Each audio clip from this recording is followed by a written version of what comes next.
Back now at 7:40 with NBC News special Flashpoint Guns in America coverage at a case that raises some troubling questions. How did a man who killed his mother and was declared mentally ill and dangerous later find a way to get his hands on a shocking number of firearms?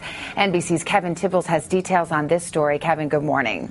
Savannah, many in Minnesota are asking, how could this slip through the cracks? A young man who'd already killed his own mother, now found with an arsenal along with something else equally disturbing.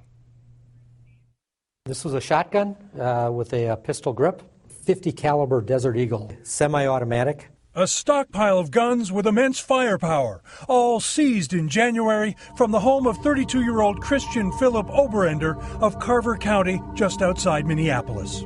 Pretty concerned, and I think everyone was quite scared, to be honest with you.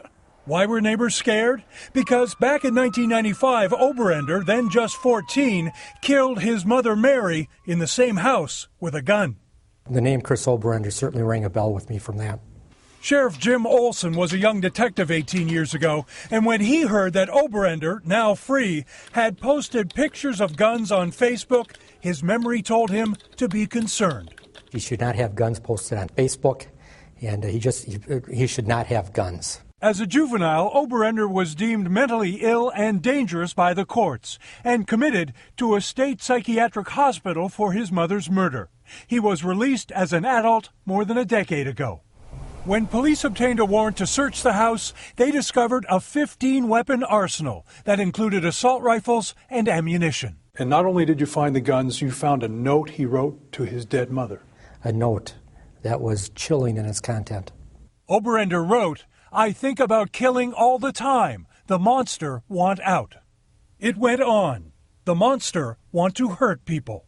In the polarized world that we're in right now, it seems as if you're either for quote-unquote gun control or for addressing the mental health issues, when the reality is we need to reduce gun violence by doing both.